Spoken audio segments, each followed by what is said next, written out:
Hi everyone, I'm Kieran Liebeck from the University of Washington, and today I'll be talking about our work that aims to better understand the security and privacy challenges that users may face from emerging augmented reality technologies, or AR. So imagine if you could take a quick break at work and play a game of virtual basketball with your coworkers without ever actually leaving your office. Or if you and your friends could play with a virtual pet that actually feels like it's part of your real world. These are just a few examples of the many possibilities enabled by AR, which is fundamentally changing how we can interact with digital content in the context of the physical world. Through smartphones, millions of people already have access to powerful new experiences, like these demo videos from AR startup Ubiquity 6. And going even further, headsets from companies like Microsoft, Magic Leap, and Meta are also starting to become available and provide even more immersive experiences. But with any new technology comes the potential for unforeseen uses or capabilities that can negatively impact users in different ways. So as AR continues to evolve and become increasingly ubiquitous, we have to ask, what about security and privacy for AR? To put our work in the context of the broader AR security and privacy space, we as a community have a responsibility to anticipate how malicious actors might leverage these technologies to try and harm users. In practice, the ways that AR may expose users to harm will fundamentally depend upon the kinds of assumptions that users have, how they engage with the technology itself, and how they interact with other users. Additionally, we need to get a sense for the kinds of things that users themselves might be worried about surrounding AR, or how they imagine these technologies could go wrong. And the hope is that by developing this type of broad understanding, we can gain additional perspectives and insights to help us design AR systems that better protect users from harm. So far, there's been some great technical work in the community along a number of directions, and this was captured in a great lit survey earlier this year. So for example, some has looked at defensive techniques to prevent untrusted apps from accessing sensitive information through a device's sensors. Some has looked at output protection strategies to prevent untrusted apps from generating undesirable or harmful content. And others have proposed mechanisms like secure device pairing to facilitate more secure interactions between users. So overall, there's been some really great work along a number of directions in this space, but what's missing? First, prior work predominantly considers single-user AR systems with apps running on the user's own device as potential adversaries. But as these platforms continue to evolve and support more shared experiences between multiple users, like those videos I showed you, we also need to study multi-user AR through a security and privacy lens and broadly consider how users themselves may act as adversaries towards others. And second, even in the context of single-user AR, prior work has mostly focused on conjecturing security and privacy risks and proactively designing technical defenses. And while this work is highly valuable, we don't yet have a good sense for the kinds of concerns that users themselves may have about these technologies, how their expectations might be violated by potential adversaries, or how well these proposed defenses map to users' concerns in practice. So in this work, we want to answer three main research questions. First, what kinds of expectations, behaviors, and interpersonal interactions arise for users when actually engaging with an emerging AR device? And what opportunities for misuse might these suggest? Second, what concerns do users have, both regarding apps running on their own devices and in terms of interactions with other users? And finally, since prior work has already made significant headway on designing more secure single-user AR systems, what new challenges and opportunities arise for multi-user AR? Next, I'll give you an overview of the methodology we use to answer these questions, and we faced a number of decisions when trying to figure out how to best go about doing this. To start, the latest generation of immersive AR has really just begun to emerge and isn't widely available yet. So we don't have much of a basis to predict what users' expectations, interactions, or concerns might be around these technologies. So we designed a qualitative user study to allow us to surface a broad spectrum of themes by observing users engaging with a real AR device firsthand. In terms of the specific technology, we used the Microsoft HoloLens, which is one of the most sophisticated AR headsets available today, which provides powerful immersive capabilities. And since we're interested in multi-user environments, we recruited pairs of participants, and specifically we sought out people with no prior HoloLens experience so that we could observe how the technology both met and shaped their expectations. We carefully selected a set of apps for participants to use that exercise different aspects of AR. So for example, some were single user while others were multi-user, and some allowed for unstructured interactions between users while others had more concrete objectives.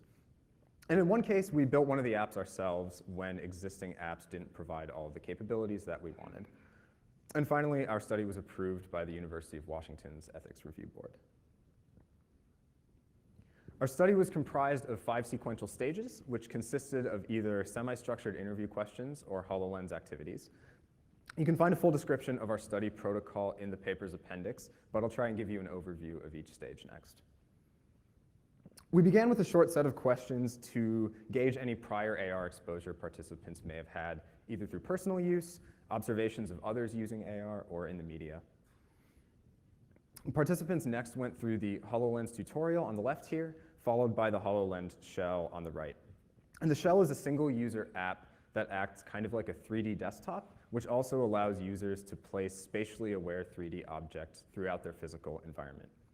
These images are taken from the study itself. So here on the right, you can see one person who was trying to put a pair of googly eyes on his partner's head in 3D space.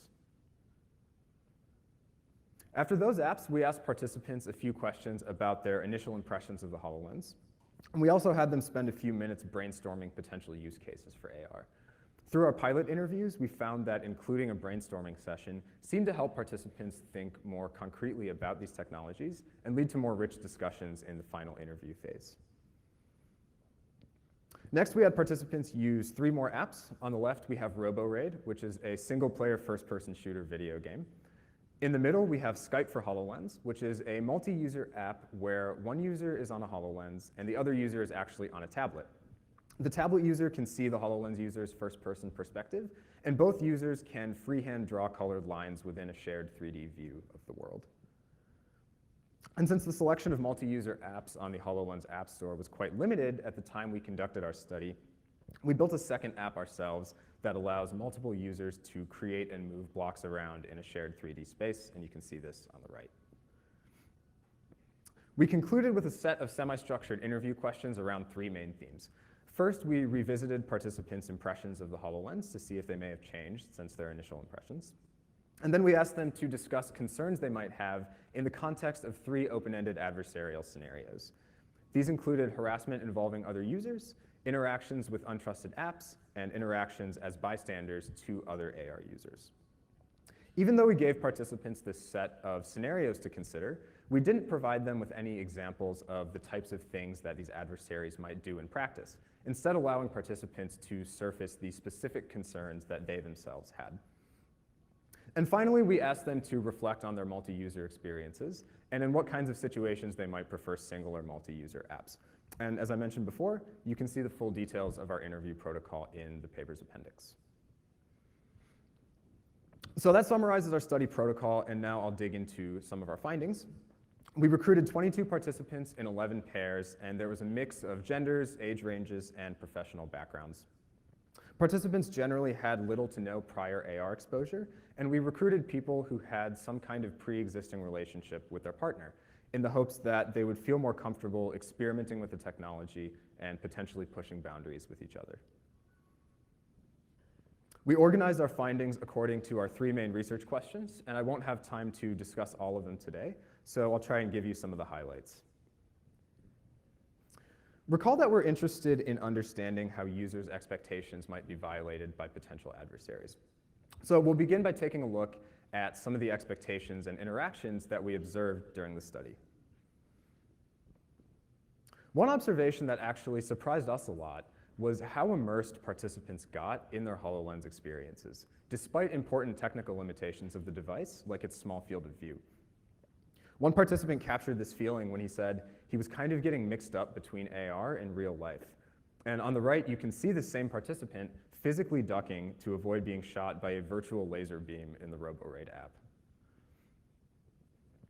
One of the most striking themes around this sense of immersion was the projection of physical properties onto AR objects. For example, one participant felt like he was going to physically trip over virtual blocks on the ground around him, and we were really surprised to find that these virtual objects elicited these sorts of real physical reactions like this. Another common assumption was that AR would be shared by default because the physical world is shared, and AR acts as an extension of the user's view of this shared physical world. Or in one participant's words, because it's like through my eyes and I'm used to being a human. We also saw participants trying to interact with each other in some interesting ways. So you might recall this image of one person putting a pair of googly eyes on his partner from earlier in the talk. Well, it turns out there was actually a pretty common trend of participants trying to visually modify each other in different ways. So for example, one person in this pair put a cat head on her partner's real head, and her partner used a virtual globe to a similar effect. Through their interactions, some participants also violated their partner's expectations of object ownership. At one point, a participant said, "He's messing with my blocks," and his partner replied, "I stole his block and I'm like carrying it around." In another case, one participant wanted to see if he could use virtual objects as physical barriers to hide from his partner. So he crawled behind a pile of virtual blocks, and if you look closely, you can see his shoes sticking out here on the right. And then after some time, he popped up from behind the pile to surprise his partner. And what we'll see is that these types of lighthearted interactions actually seem to form the basis of a rich set of concerns that participants raised later in the study. So let's talk about those concerns next. What kinds of things were participants generally worried about? We saw a range of themes emerge here, some of which have been conjectured as potential issues in prior technical work. And what we found here was that real users actually raised these concerns themselves after only limited interaction with an emerging AR device. For example, the feelings of immersion that participants experienced raised concerns. Or in one participant's words, "This could go really wrong. It's much more realistic than I thought it would be." More concretely, participants identified ways that AR could cause different types of physiological harm to users. For example, one person considered distracting the driver of an AR-enabled car by throwing a digital object at them that to the driver feels like it's physically coming through the windshield. Another common concern was the idea of deceptive content misleading users about the physical world. Two participants had a really interesting back and forth about the potential consequences of future AR systems that can generate photorealistic content that might be hard to distinguish from the real world. And they used an example of an open manhole in the street where in the future you might not be able to tell if it's the real thing that you have to dodge or if it's AR. So those concerns had to do with what users themselves are seeing on their own AR devices. But participants also raised concerns about what other people with AR devices might be seeing on their devices. One example of this was the ability to visually modify people. One participant asked, "Can you do that with the HoloLens, change somebody? Like you're looking at somebody and you can change what they look like?" She then considered the psychological implications of this type of feature, asking, "Can you imagine people married and they imagine somebody else?" And as we saw during the study, participants tried to visually modify each other in different ways. So finally, I want to briefly focus in on some specific challenges for multi-user AR situations and some of the ideas that participants directly raised around these. So for example, one participant said, "If somebody started making all of my blocks or all of my things disappear or started putting a bunch of windows in my face, I would feel so powerless." In light of these concerns around object ownership and the ownership of physical personal space, participants brought up a lot of ideas around access control for AR.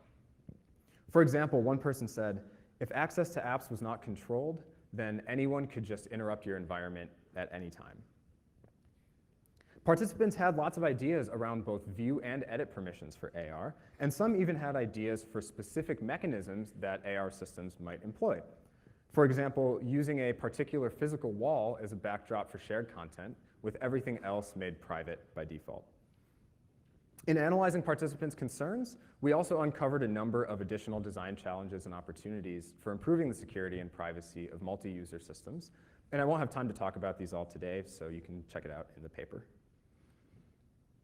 So today I've given you some of the highlights from our findings, but a lot of additional themes emerged from our studies. So as I mentioned, you can find much more information in our full paper. And with that, I want to briefly step back and reflect on our work's implications for the broader AR security and privacy research agenda. Multi-user AR is already here, and we're going to see rapid growth in the number of shared experiences available to users in the coming years. But as participants discussed, there are some really serious ways these experiences could go wrong, and we need to consider technical defenses for these multi-user systems while the technology is still relatively young and malleable.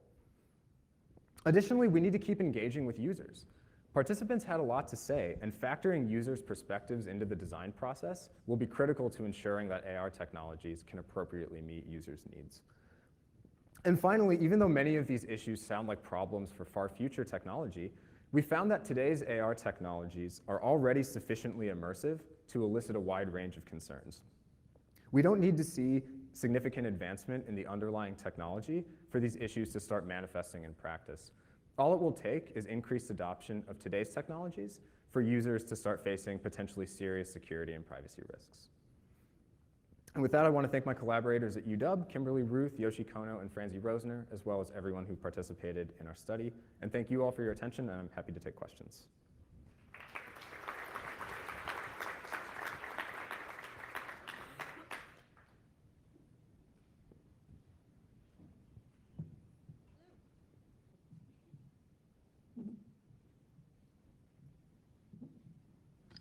I think it's working. All right. Okay. So that was really interesting. As somebody who has an interest in virtual reality, not augmented reality, I'm curious if you have extended any of your research ideas to virtual reality. There's already anecdotes about harassment in shared virtual reality spaces, and I feel like there's a lot more potential for that in virtual reality. Yeah.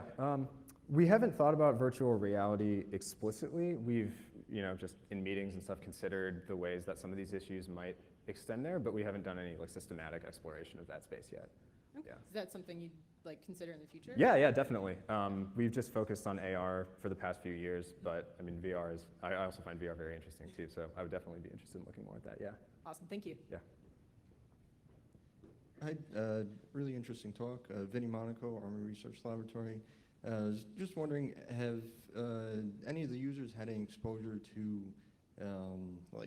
Black Mirror or other sources of, where they might get ideas beforehand of what kind of... I think a couple users had seen Black Mirror. Some people referred to Iron Man. So in the first questioning phase of the study, we asked them where they might have seen AR before. Some people reference things like Iron Man or Minority Report.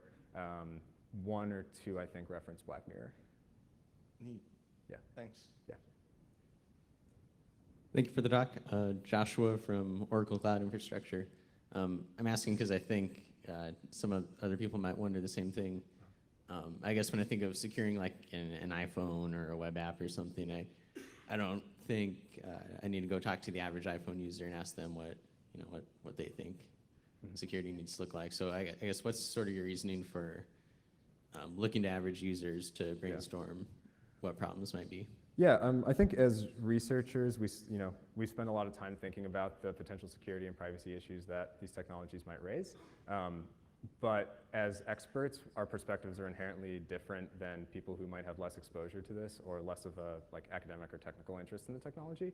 So there might be ways that we can't foresee that these users could have concerns or raise potential issues. So until we explore it, it's hard for us to know. And I think AR is so young and so new that we're at the stage where it makes more sense to start looking at these questions before they're kind of ingrained in society. Thanks. Yeah. Cynthia Irvin, Naval Postgraduate School. Have you considered the dichotomy between using AR as augmented reality for authentic reality, where you don't put weird heads on people, and fantasy augmented reality? How are the users able to distinguish one from the other? Could you clarify what you mean by fantasy augmented reality? Well, where you put globes and...